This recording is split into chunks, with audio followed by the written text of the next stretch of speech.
Good morning, everyone. I'm just waiting for everyone to join us this morning. So I'll just wait for the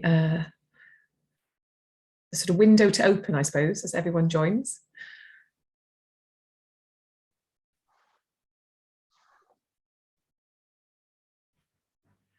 Okay, I'll make a start and as I say, hopefully others will, I can see people still joining, but good morning, everyone. I'm Lou Bennett, I'm CEO at IDPE, and I'm joined this morning by John Burton from Serafina and Shared Vision, but also I know you're going to talk a little bit about Serafina today, John, as well.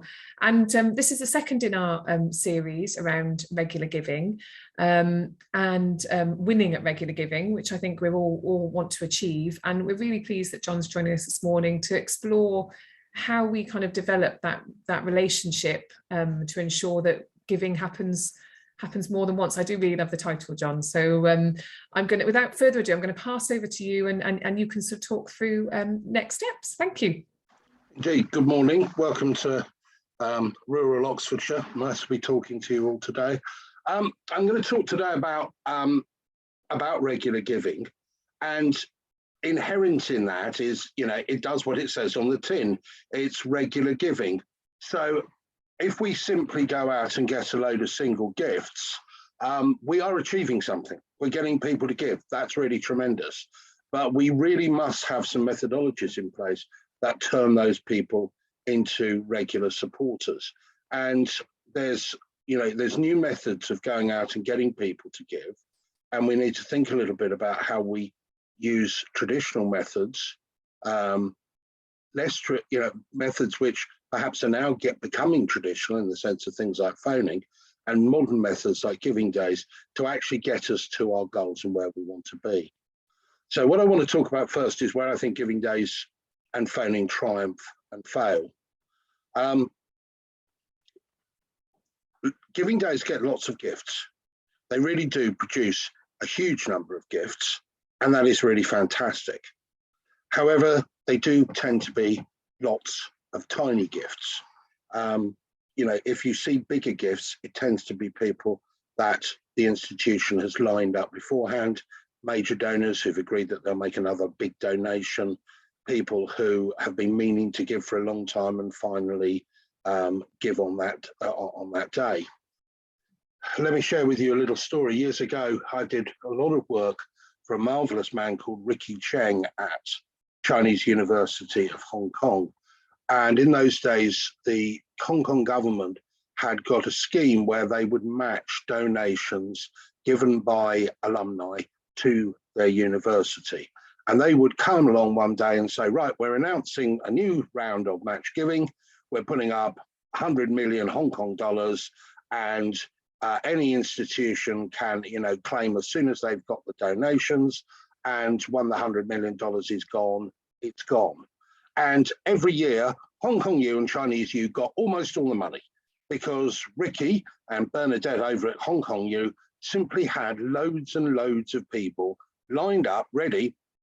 And the day it came out, they rang them up and they said, Fred, today's the day, please give your 2 million Hong Kong dollars donation or whatever.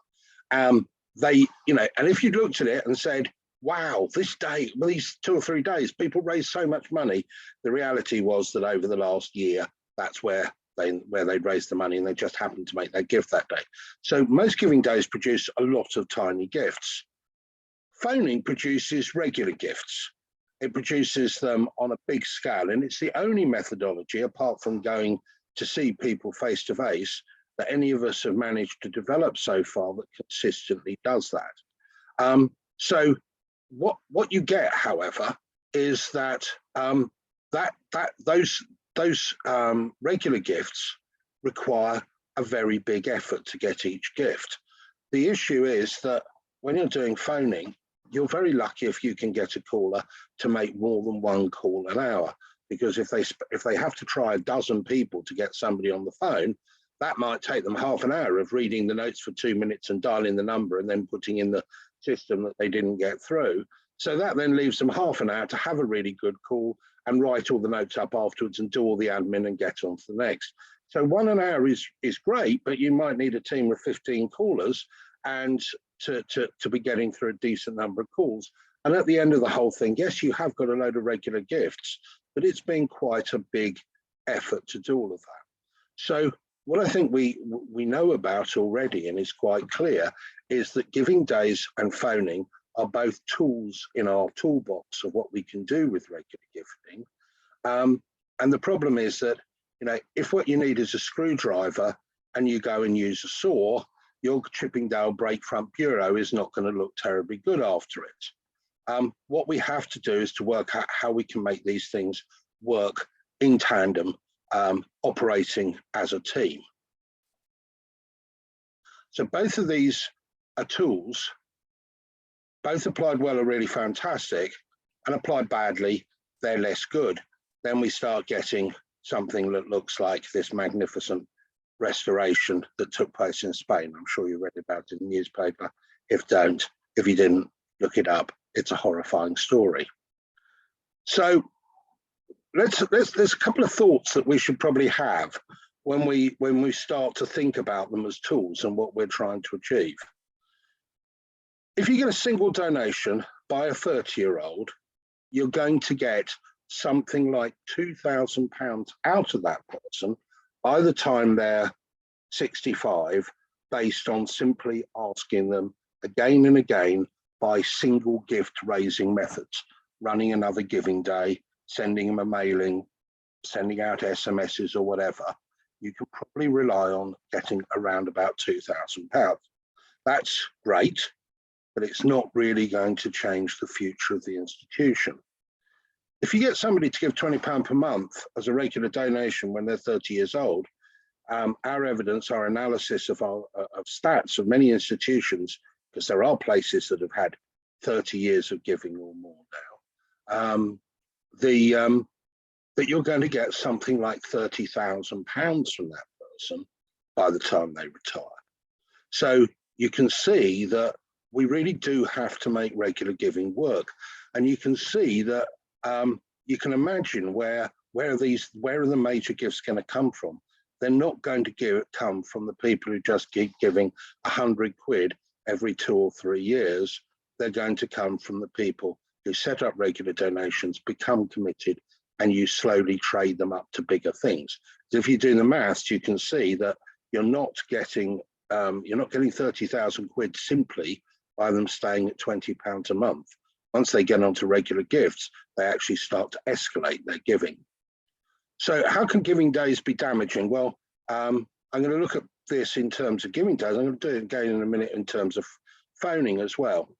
I'm going to ask you all to pay quite a lot of attention to your screen. I do realise that when one's at work, that emails pop up and things come in, but I was warned by a colleague about this morning, that unless I really called people's attention to it and explained it, people would probably miss this with these endless statistics on the screen. But they are really very telling and interesting statistics. If we look here, we've got two groups of people. We've got those people who are inveterate single donors. By that, we mean people who have made more than one single gift before. So this is from a campaign run at a famous Oxford college about 3 or 4 months ago. We phoned up 23 inveterate single donors. And a very large number of those people made another gift. Lots and lots of them. Lots of people gave. Sorry, we found out more than 23. These are the ones who gave. We found out these 23 who gave, they made donations. That's really great. But you can see that 22 of those donations were gifts made by credit card or debit card. They were single gifts. So once somebody had given a single gift more than once they'd given 2 or more single gifts, even though we were putting callers on the phone to them, the callers were doing, we believe, a good job. The campaign raised over £200,000. It was a fantastic campaign. Even though the callers were doing a good job, they could only get one person out of the people who donated. And I believe it was 70% who donated. Only one of them gave on a regular basis. When they approached people who'd made previous single gifts, just a single one-off gift, they managed to get 60%, 3 out of 5, 60% made regular donations. So when somebody has made a single gift, there's a really high probability that if you speak to that person, you can turn them into a regular donor. Once you've allowed them to get into the habit of giving single gifts, you're starting to get a real problem. And what you also find, and this is where the numbers on the previous slide came from, is that if you do get into that scenario of asking people for single donations, not only do they only give single gifts again, they only do it periodically. I went to a session by the London Business School where they went through all their stats, and what they found was that if they got people to give in a giving day, people only then gave again every 2 or every 3 years. So if they got £100 donation out of somebody, probably over the period of those 3 years, they were getting somewhere between £200 or £300 in total. They were not so if you take that as 2 and do the maths, you're looking at only every 3 years about 170, 180 quid. Then you're not getting a terribly large sum of money, and you're getting terrible churn. You're getting people giving some years, not others. They're not committed to any sort of regularity, and I'm not talking about regularity and whether they're in terms of your income stream. They're just not seeing donations as something that they do all the time and that they'll carry on doing. They're doing it as something when they're in the mood, you ask them and maybe they give and maybe they don't. Okay, how can phoning be damaging? Well, I'm going to ask you to look at another page of stats, and this might take a little explanation. This is a page from that same campaign that I was talking about, and what it's showing is people who've given their previous giving history in this column. So people who've given multiple single gifts, people who've never been called, but they're potentially warm because they've come to an event or they filled in a questionnaire. People who've previously given on a regular basis, but it's at least a year since they did so. People who have previously been tried in phone campaigns but couldn't be reached. People who previously said they would like to give, had given, but on the occasion they were last spoken to said they'd like to, but they can't afford to give now. Soft nose after donation. People who had previously been uncontactable in the phoning, but now had a new phone number. People who had pledged, but never ever sent their money in.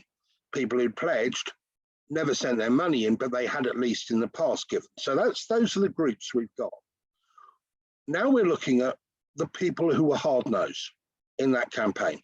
The people who said, I would really, I could give, but I don't want to give. I'm not interested in what you're asking money for. I don't mean that they were abrasive or difficult. They might have been very courteous. They certainly didn't put the phone down. They had conversations, but they were quite adamant they didn't see why they should support. If we look at this, what we find is that of all the hard nose in that campaign, 10 of them were from the people who were never called warm. 6 of them were the people who'd never been called at all. Does kind of question whether warm is good or not, but actually what we find is that that group is a bit more polarized. You get a higher giving rate, but you also get a higher refusal rate. A higher number of hard nose amongst them. But 16 of those people were of those 16 said no, hard nose. And then we look at other groups like previously uncontacted by phone, previously out of time. There was one of those. Previously uncontactable, new phone, 2 of those. When we add it all up, we find that there were 19 of the 36 hard nose came from people who had never been spoken to before. Now, that might not seem too bad because we had 36, that's about half, it's 53%. But when we look at the number of calls made in the campaign as a whole, we discover that the number of calls made to that group of people was only 29% of them. So less than a third of the calls were to people who'd never been spoken to before. And yet they produced more than half the hard nose. Now, the thing about that is, and it's not great, and it's something that comes out of phoning, is those hard nose, it's really difficult to then say, let's just stick them into the phone campaign again, because if I do, they're probably going to say it again, and they might get really angry this time. So the giving days, if you give, giving days give hard nose, another opportunity to respond, but in a very gentle way. They can ignore it if they want to. They can, of course, unsubscribe if they want to. And there is a danger of that, but at least there's another chance for them to give without it being as direct as ringing them up. But what we also find is that giving day donors are much more likely to respond well if they're being phoned. So there is a question mark that I have, and I don't have an answer to this yet, but there is a question mark I have, which is if people have never been phoned before, but you run a giving day, do those people become more likely to be responsive and less likely to be negative if you then subsequently phone them? And I don't have an answer to that yet, but I have a strong suspicion that that is correct. So, because let's have a look at what happens when phoning follows a giving day. Okay, so I'm going to show you 3 sets of stats. I'm going to just go back a second. I'm going to just point out what I'm showing you here. These are people from a phone campaign we ran, where we have separated out in our statistics people who had made a donation in the giving day. Now, these giving days in each of these cases had taken place somewhere between 3 and 9 months prior to when we phoned them up. And two of them one of them was 9 months before, but the other 2 were actually 3-4 months apart, so really quite soon after the giving day. And these are the people who made donations. Now you can see that there were, a substantial number of people who said they weren't going to give. If we look here, the giving rate is 42%. So that means that there were 58% who said they weren't going to give. Now I'll come back to what they said and why they said they weren't going to give. That's very interesting too. But 42% did give, and that's a good number. But what is really interesting about this is the percentage of them that gave on a regular basis. If we look at a typical phone campaign, when we ring people up, and they've never given before, some of them give, some of them don't, and the split of single donations to regular donations is usually about 50-50. Sometimes it's slightly more singles than it is regulars. In this campaign, it isn't 50-50. It's 20 regulars, 13 singles. It's kind of more like 2/3 regular donations. What's also very interesting is how much money we're getting for every call we're making. We're getting those 20 calls, they produced £772 a call. Now, when we phone up people who've made a previous regular donation, but their donation has run out because it was a time-based one, those are becoming less common these days. But historically, when we phoned people where it was a gift for 5 years or whatever, or 3 years, and they hadn't renewed it and it had lapsed, we would find that we would get about 70% of them to say that they would give again. And we would get around about £600 to £700 for each of those calls. So what we're seeing amongst this group is we're actually seeing that people are making pretty substantial gifts. These regular donations are good money. I mean, we're obviously only looking at the stats here in this box here, the 772.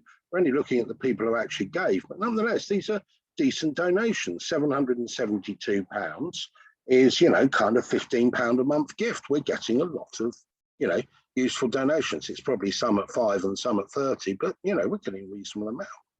Well, and the same applies on all of these 3 campaigns. if you look here, sorry, let me go back here. If you look at this one, we've got, we're seeing 60% of the people that we've spoken to have given, and what we're seeing is that, you know, we got 43 regulars and 17 singles. So the split of regular donations to singles is so loaded towards regular donations. Now, what's going on there? Because these are people who made single donations in the giving day, and then a few months later, they got phoned up. And if they decided to give, and let's face it, in this campaign, a lot did, 60%, if they decide to give again, really quite soon after they made that last donation, they decide to give it on a regular basis. I find that very interesting. But I also think there's a kind of more telling stat than that, which is these are the stats for these three campaigns. And I'm pointing out two particular interesting things. The average gift that was made by those regular donors, people who decided to make a regular donation, in this campaign here was £1,589, which is the equivalent of something like, you know, £20 a month for 5 years, a little bit more than that, £30 a month for 3 years, you know, reasonable sized donation. That's the average. So you're going to have some at £5 and some at £50 in that, probably. But what's telling is this, is the average ask. The callers went out and asked these people, on average, to make a gift of £1,258. I mean, that's obviously a monthly gift, but they asked them to give that monthly gift, which would have added up to that with the gift aid. So £1,000 plus gift aid, basically, was the average. And that £1,000 is probably, as I say, you know, it's £20 a month for 4 years would be one way of looking at that. But that's not what happened. Now, what you'd expect to happen is that people would go, oh, that's a bit more than I feel comfortable with. But I'll tell you what, I won't give you £20 a month for 4 years. I'll give you £15 a month for 4 years. And campaign after campaign, when we look at this, we see that the average gift is lower than the average ask. It kind of should be, because to get it higher than the average ask, people have got to say, no, hold on a minute, that's not enough. I want to give more.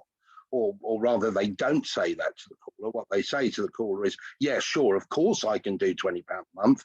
And at that point, the caller goes, well, you know, that's only a suggestion. If you feel comfortable with more, that would be great. And the person goes, well, yeah, why don't we make it 30? So people are actually not simply saying yes to the ask amount. They're actually, when asked, giving more than the ask amount. Now, I just simply, in 20 odd years of doing this sort of work, I just haven't seen that before. So something's going on here. And I think I know what it is. And I think what it is that somebody's giving £100 in a giving day. We're looking at that £100 and going, we're going to ask them for a regular gift. We want to have a bit of space to trade down if they say that's too much. I tell you what, why don't we ask them for twice as much as they gave in the giving day? So instead of asking them for, say, £100, let's make it 200. So what we do is we then go, well, what's that in a sort of monthly figure? And we go, okay, well, let's call it £20 a month. So our systems and the algorithms that set them, and then people manually look at them, what happens is somebody goes, yeah, gave £100 in the giving day, let's try them with £20 a month. And what's happening is when we ask them for £20 a month, what we're discovering is that actually they're saying, no, I could do more than that.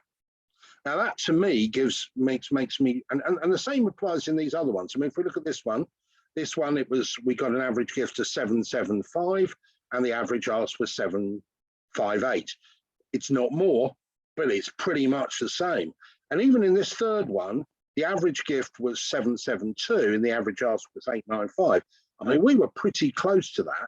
And I'd have expected it to be, you know, I'd expect the relationship average ask to be average ask 865, average gift £500. I'd expect people to be going, I can't do £30 a month, but I can do 20. And that simply wasn't happening. So what do I think was happening? Well, I think what was happening is that I think we learned from that the amount of money people give in giving days is pretty small compared with their capacity. If they're giving £100 in the giving day, and when we ring them up and they give regularly, and lots of them do, when they give regularly, they're actually giving something like probably more than probably 2.5 times as an annual donation what they gave as that single gift. They are really under giving in the giving day. Does that mean it's a bad thing? Well, probably not, if it means that it gets them onto the idea, if it means they cross the Rubicon, if it means that they are now kind of in a space where they're thinking, I should give to this place. And then we ring them up and they go, yeah, great, thanks very much, love it, please let me give regularly. Well, then it's not a bad thing.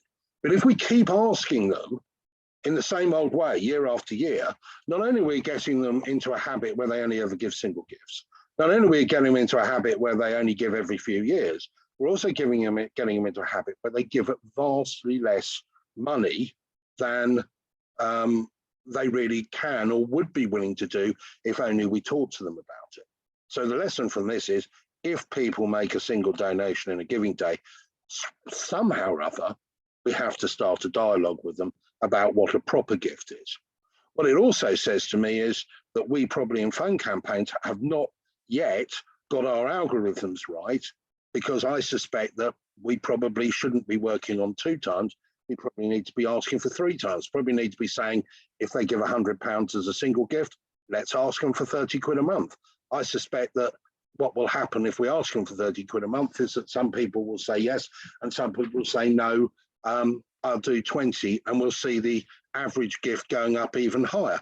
But of course, we might at some point see a point where people start to go, well, that's way too much, and you see the giving rate go down. So we need to do more data analysis, more understanding of it, and then we'll get those figures better.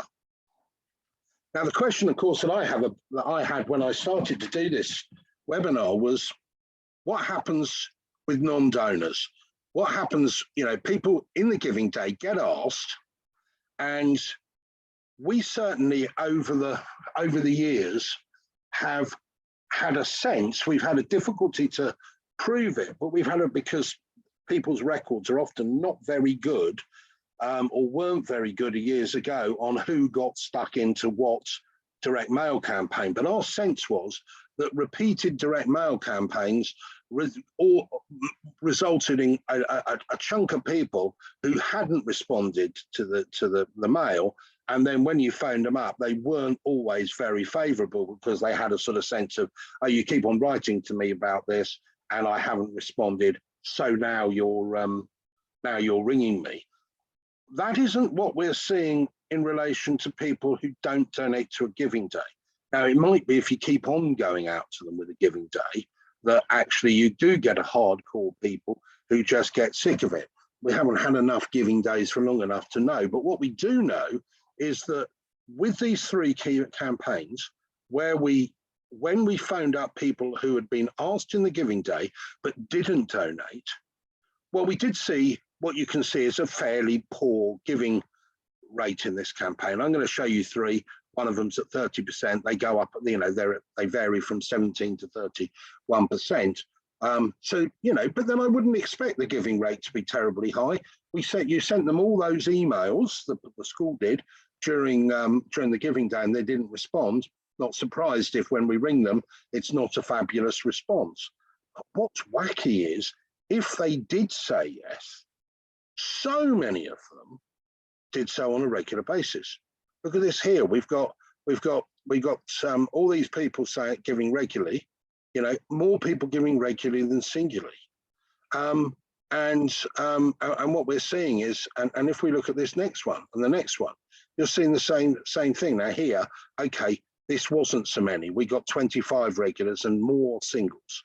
So that particular campaign, got a high giving rate, but it didn't. But a lot of repeat single donors. But the third campaign, where the giving rate again was low, still, when people did give regularly, and it's a lot of people who were asked, when they did give regularly, they gave well. Look at this, average ask 849, average gift 805, amazing.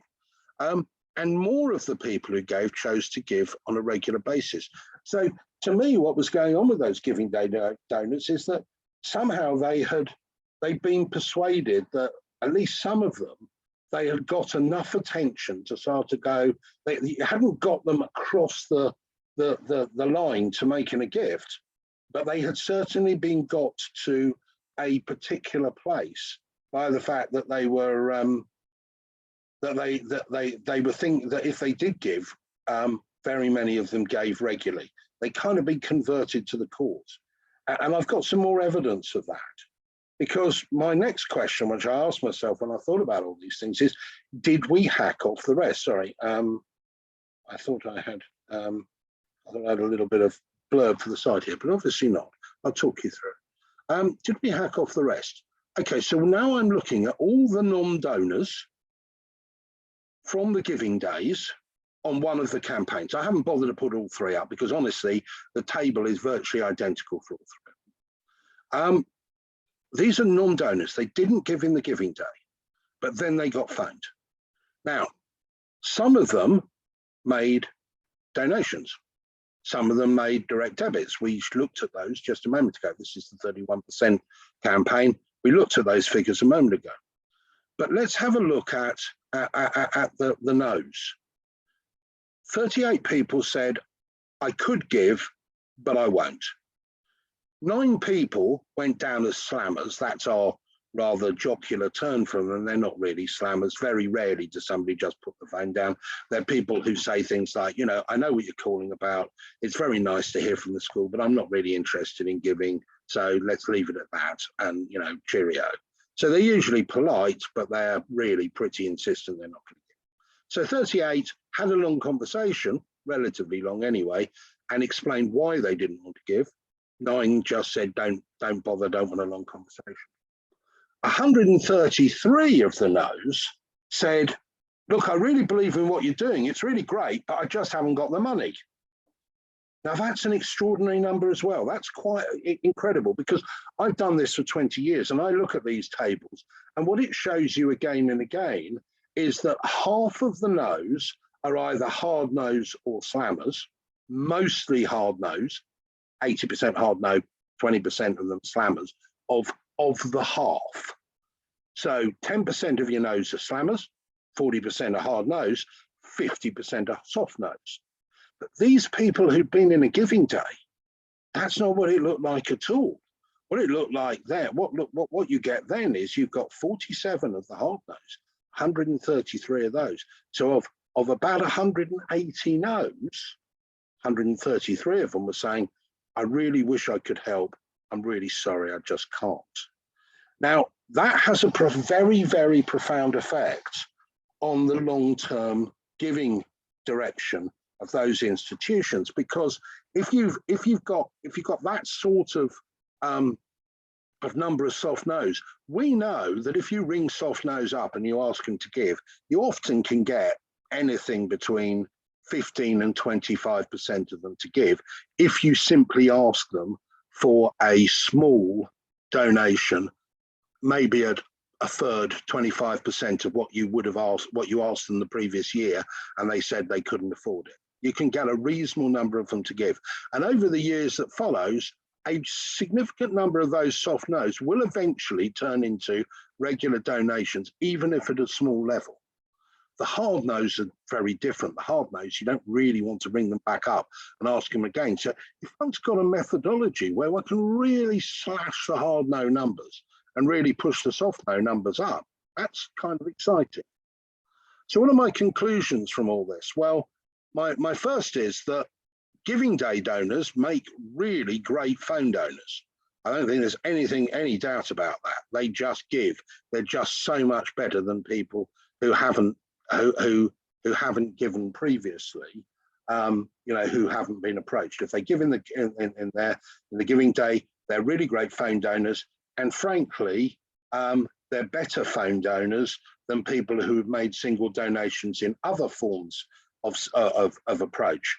And of course, most of those single donors in other forms of approach will be people who've come out of things like direct mail.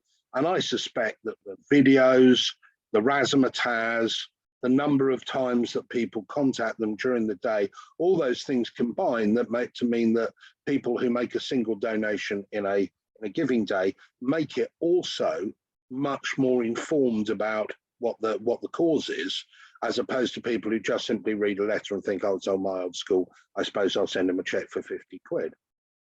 And they make really great regular donors when they're phoned. The level at which of regular donations is high, and they do it at a high level. So that's very exciting. I also conclude that non-giving giving day donors are still more readily willing to give, and they give at higher levels of regular donation than is typical, and the levels of those donations are better. And I also think that after giving days, our evidence is that the people we phone seem to have fewer ideological no's. So those are all really positive. What I also conclude is that giving days are truly terrible for regular gifts.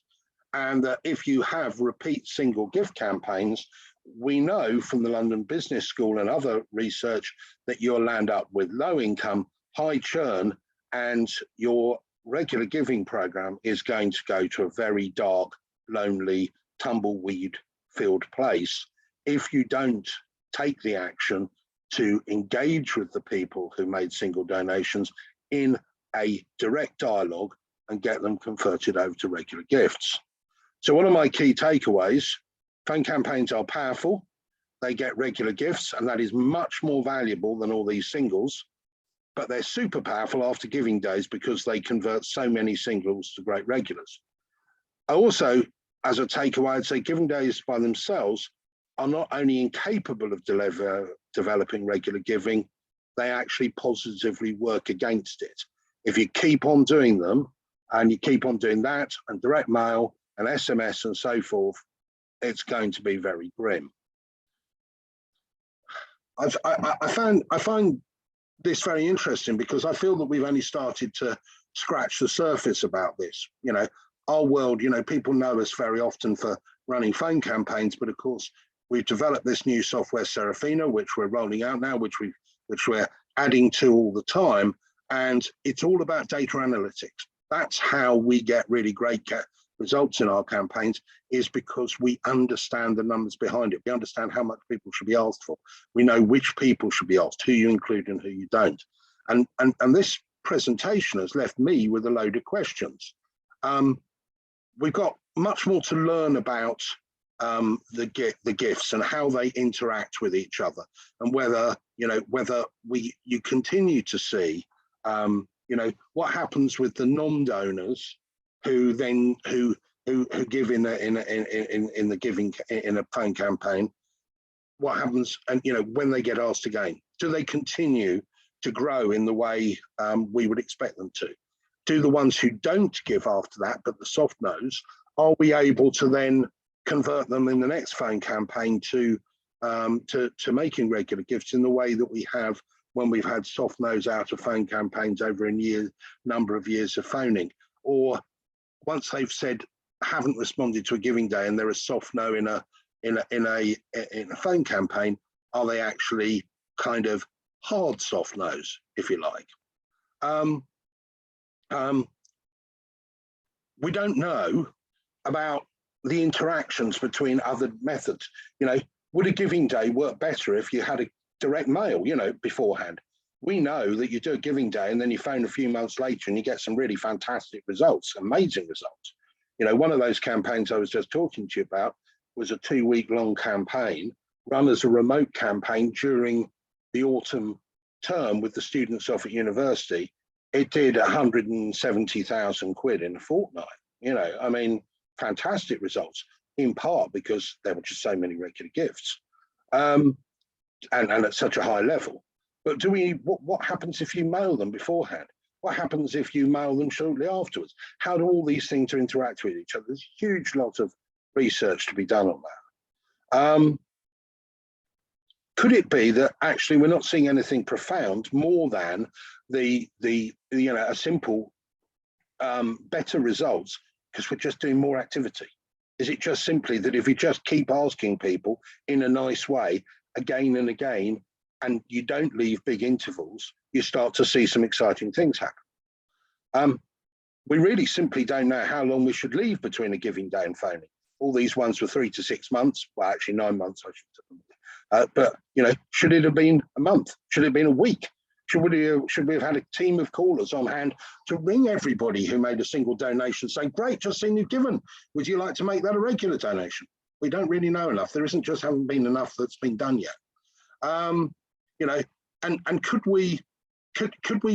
we get some of the effects of giving days into our constituency simply by not worrying less about whether they run a giving day beforehand or not, but actually having the right sort of landing page, the right videos, the right challenges and so forth, and build all that into a phone campaign? We haven't really experimented enough on that yet either. And what would happen if we ran, if instead of thinking about this campaign and that campaign, what we were actually doing was all the time running omni-channel based campaigns on SMS, giving days, direct mail, all of it to different segments with different personalizations dotted through the year. So something's kind of all the time happening, and it's one glorious long kind of year of giving rather than in these sort of silos ways.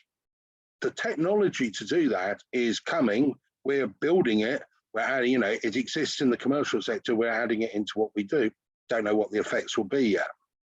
So, but we will answer those questions. What we're doing in terms of our work is we're creating data coherence across people's databases. So we're now able to take data in to the 1.25 billion data warehouse we have of completely depersonalized demographic information only. And we're able to keep adding to that. And the more data we put into it, the more we can look at, what do 37-year-olds do? What do people who are lawyers do? What do people who read economics at university do? What happens, what happens when somebody is in a giving day, gives, and then is asked a few months later? All those stats, we're getting more and more of that, and we're building the systems so that you can then build evidence campaigns. You can get these things, you can use this type of analysis to drive forward what you're doing and making the right choices. We're doing that because we've created simple data transfer and this data coherence. And without that, none of this is possible. This whole new world of data analysis is coming out of the ability to get lots, we're now at a stage where we can get the 7,500 educational databases that are on Blackboard NXT around the world. We could put every single one of those into our system, and we could look at them and go, okay, I want to know around the world, what is the average gift that somebody who read economics and who's 37 gives to their university or to their school or to their day school? And what about if it wasn't economics, it was history? What about if they're working as a lawyer? We can do that now, and that is going to transform what we do in regular giving. And as we integrate giving days and phones and SMS and DM and email into each other, we'll be able to run through AI analysis, which will be able to show how all those interact. The problem is we're now reaching a stage where it's too complicated for a human being to get all this. What we're starting to do is stuff that is actually more complicated than what they do with Tesco's Club Card.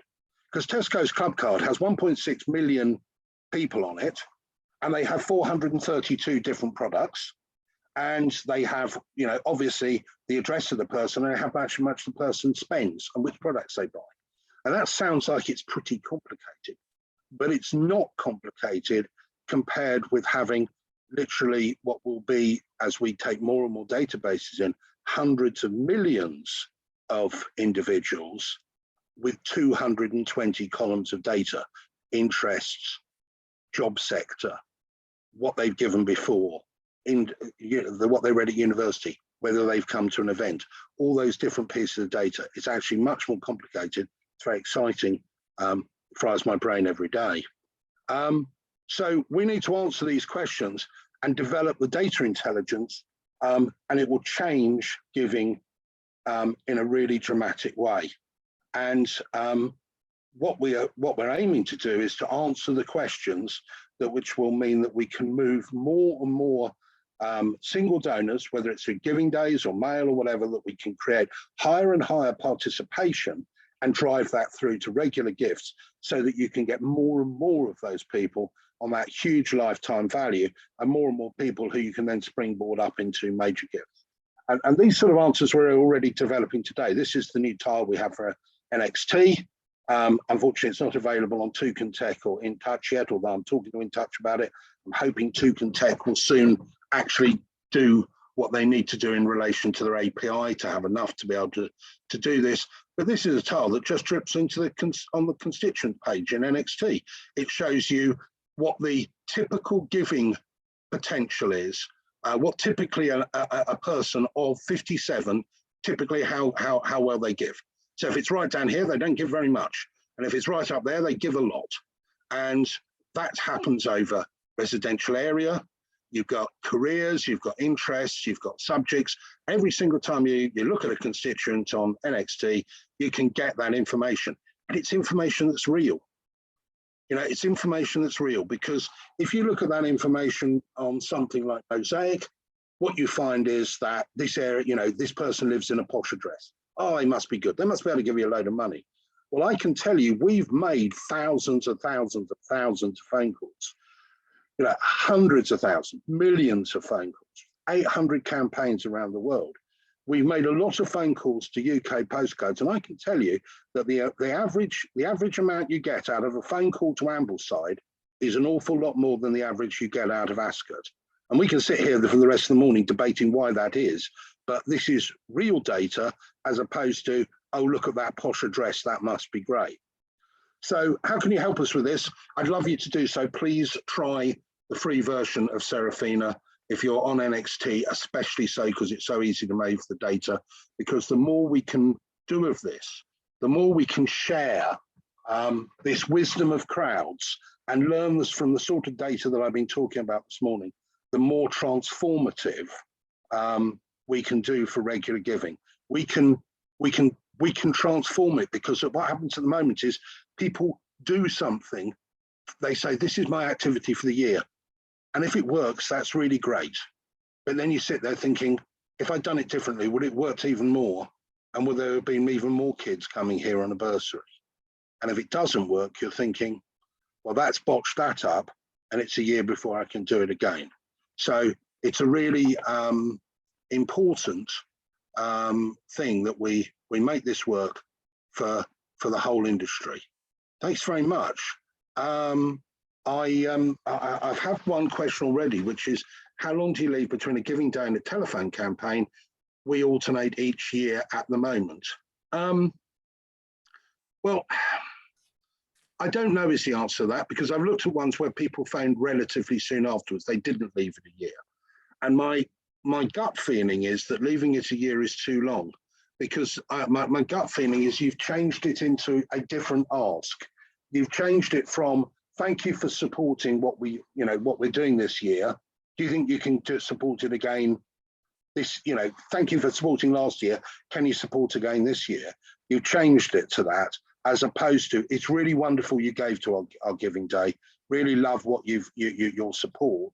Can you please think about whether you could do that on a regular basis? Can you keep doing that every year?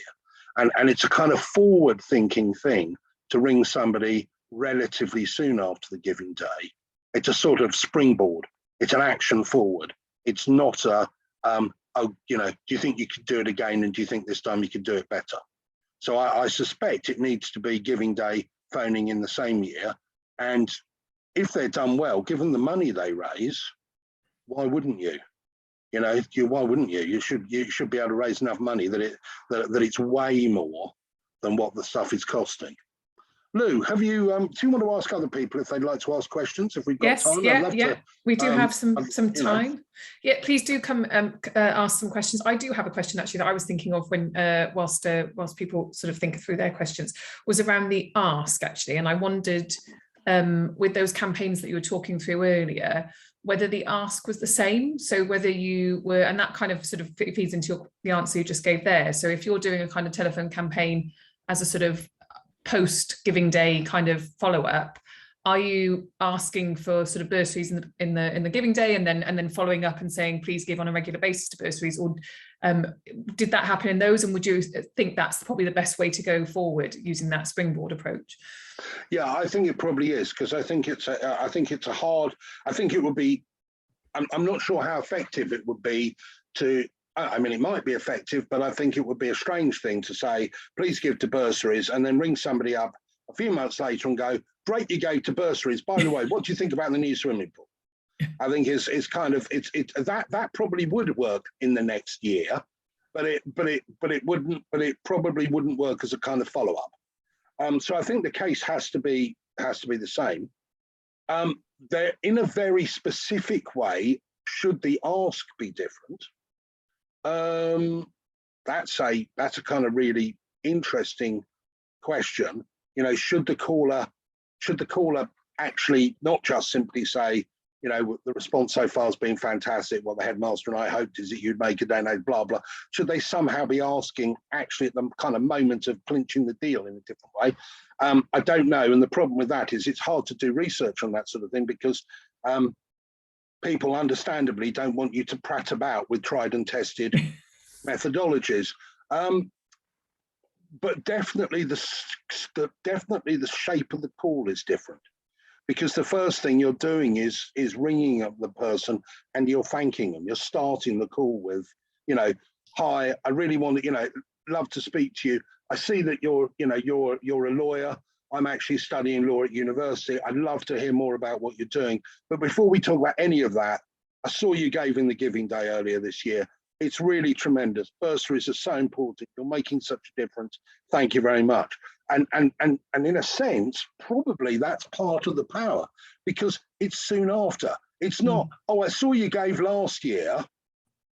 Thanks very much. At which point the subtext is, want me to give again? Whereas actually the subtext in this is, I'm ringing 2 or 3 months afterwards. Thank you for what you did a few months ago. It's having real impact. So it's kind of almost, it's actually the call starts with a sort of reporting back on what the whole thing meant. And look at this, we raised them at 100,000 quid, and that will mean there's going to be 2 kids coming through the school on bursaries because of what people did. Now, our challenge is, how do we keep on getting kids through the school? Do you think you could give on a regular basis? It's a different shape of call. And that's probably why we're getting so many regular donations, because we are kind of upping them in what they're doing, you know. Yeah, it's an obvious kind of ongoing ask, isn't it, I suppose, because and as you say, always easier to start a sort of an ask with a thank you in many ways. And I know I might be, I was thinking also about and we've talked a bit about, I know Serafina will help with that kind of demographic piece, but I wondered if there was any, or if you'd seen differences in terms of the demographic of giving in terms of sort of age or parents, alumni, and whether that's helping. So by doing the Giving Days, are we engaging with a different audience around, so maybe more parents than alumni, or maybe more younger people than, and therefore that's having a knock-on effect to the regular giving that the telephone campaigns that you're running? I might be asking too soon, John, but I just wondered if you'd seen anything there. That's an interesting question. I'm kind of shilly-shallying around trying not to answer it, because what I'm trying to do is actually open a bit of software where all the stats are and see if I can actually get you an answer by just having a look at the stats of one of those, and just go looking to see what was the age split on all those people.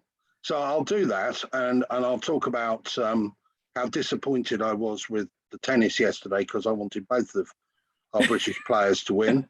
I was writing this, I was getting more and more excited about regular giving and less excited about British tennis. But I was deeply excited, I have to say, by the 3 test matches. So that was really good. Right, I've actually got one of these up. Let me have a quick look and see if I can. Sorry, John, I put you on the spot. I was just interested. No. Let me. Hold on a minute. I've stopped my screen share for a moment. I'm going to pull this other one up. It might run a bit slow because we've got because we're running on Zoom and everything. But I should be able to do it. I should be able to answer your question. I mean, my gut feeling is, this is going to be interesting. I'm going to make a prediction. I'm not having looked at it. My prediction is that you'll see that the Giving Day donors were quite young, but we might find that that's not the case. We might find it's really evenly split. I mean, has anybody else who's run Giving Days, anybody else got a perception on what the kind of demographics were of who gave to the Giving Day? Is there anybody out there who wants to say something profound about that while I'm trying to make these stats work? Yeah, I know there's a few I can see a few of the attendees have run Giving Days because I recognise the name. So if you have it, just please do put in the chat if you found anything in particular around the differences, I suppose, in giving. Go on, Kate, if you want to put something in the chat. I don't think I can. I'll let John and hopefully Kate might share on chat and I can feed that back to everyone. Yeah, so yeah. Kate's put in, whilst you're doing that, John, Kate's put in around the fact that with the strong social media campaign, obviously you pick up potentially different demographics, so pupils and a lot of younger donors, which is what you're sort of saying as well, John. Okay, so here I've got a breakdown of one of them. This is by age. These are people who made donations in the Giving Day, who made the phone campaign.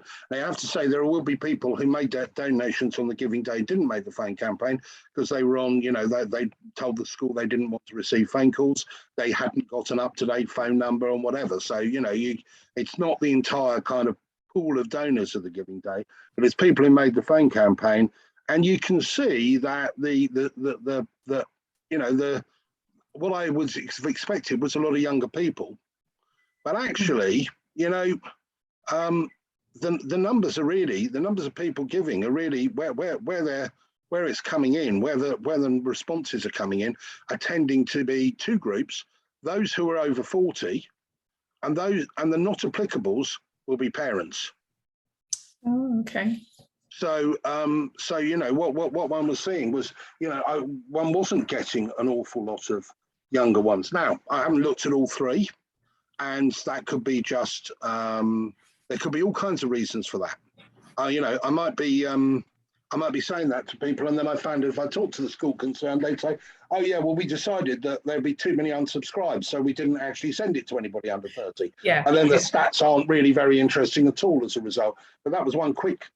Yeah, no, well, I need to do more work on it. Sorry. I need to do more work on it, but that one certainly was not the way I expected it to be. Yeah, well, but what Kate said is probably really valuable, that if you're driving a lot on social media, you probably are going to get more donations in that age group. Joe has put that actually they did get a broader cross section of demographic within their Giving Day, whereas their telephone campaigns have tended to be older alumni sort of committing, and actually Kate's also commented about getting lots of parents too. So that's really interesting that it actually has that perhaps wider demographic than maybe you would perhaps immediately contact within maybe you would segment more potentially within your telephone campaigns. But I think what's great actually, and you sort of talked about. Well, of course, one of the things about phone campaigns is it's very common for the younger age group to still have their parents' address on the system. Yeah. It's not at all uncommon for them to have given things like their email, but then you try and phone them, and they, even into their 30s, you phone and they go, it's this is Fred's dad, he doesn't live here anymore. And then you're trying to sort that out. Now, of course, we try to do lots of work before we get to that stage with surveys and with other means to work out whether, with analysis to go, why have we got 5 people at the same address, 4 of whom are at the school and 1 of whom looks like they're the parent? And you go, well, wake up and smell the coffee. So we try to sort that out. But that, of course, then means that you thin down the numbers in that. So if you then look at it afterwards, this is the problem. This is what we're doing within our data analysis. Is you could look at that and go, we only had 3 people who gave who were between 28 and 30, and we had dozens who gave who were 40 to 50. But then you look at it and you go, yeah, but we only put 10 people in who were under 30 because we didn't have proper details for the rest. And actually, amongst that group, we did actually quite well given how few we put in.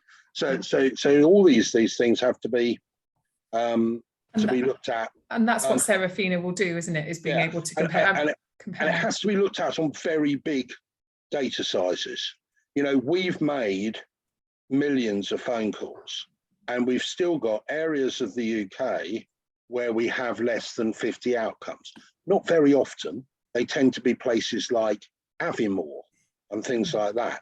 So we have to put in, what we do is we then look at the whole area as a whole, a bigger area, and say, what are the averages? And then we go, how many outcomes have we got? And we do lots of clever maths and come up with a sensible amount for Aviemore.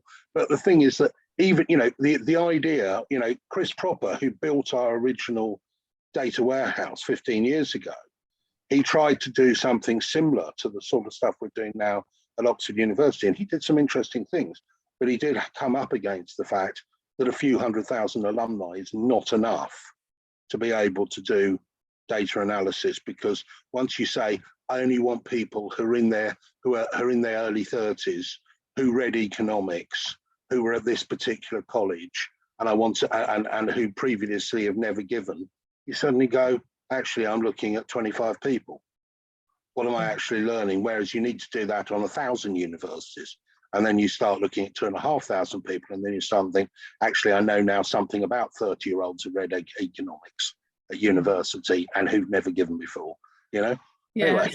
No, that's fine. I just wanted to, Kate's put a couple of other things. So Kate, we would love to see your analysis on your Giving Day once you've, perhaps we could share it with the wider IDP community. And I know she's also said, you know, they do have that huge data set from their Giving Day, around 10,000, which is obviously significantly bigger than potentially some other schools. So it'd be great to see that analysis, and I'm sure John would be really interested as well to kind of see it as very interested in that. to move forward. So and there was just one other question from Caroline before we go around Serafina, and does it work as a database as well as doing the data analysis? No. It's an add-on, isn't it? It's an add-on. It's not intended to be a database where you can keep gift records and do all that sort of processing. It's intended to be a somewhere where you do all the data analysis, you learn what a pool is likely to do, how much you're likely to get, who are the people to include for particular things, and then from there you have easy tools to drive it out into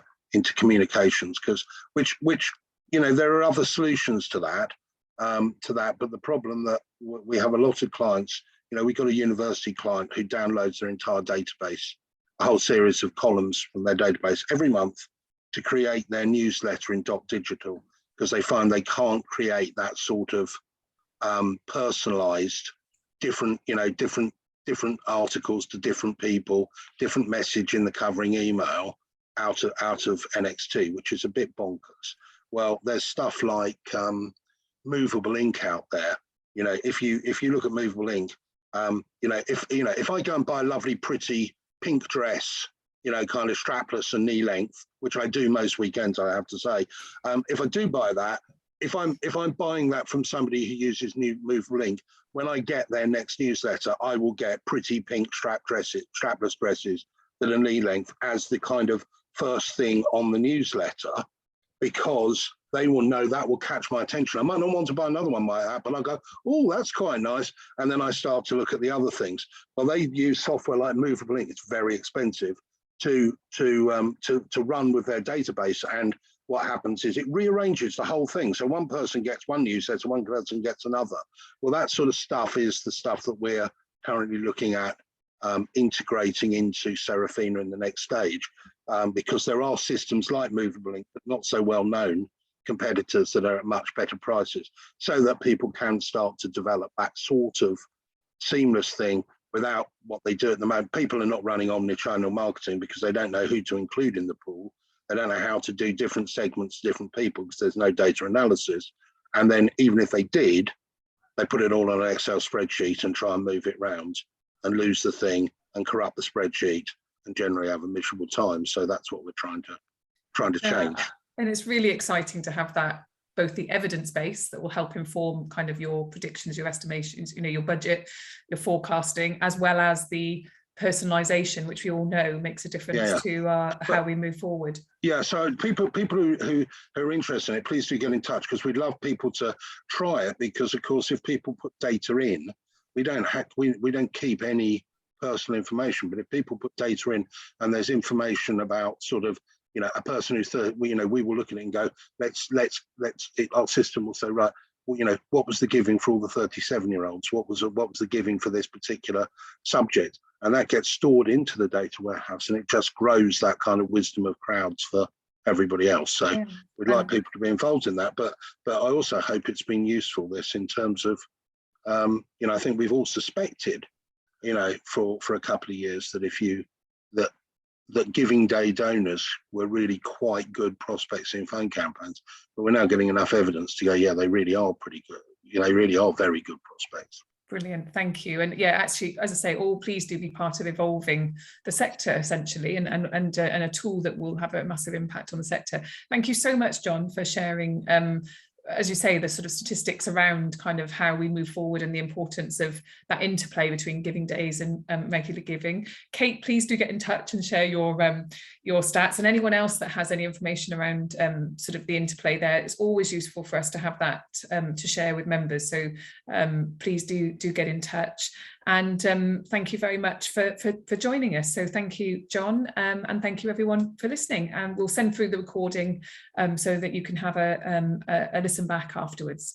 Thanks everyone, have a good day. All right, thank you, pleasure. Okay, bye.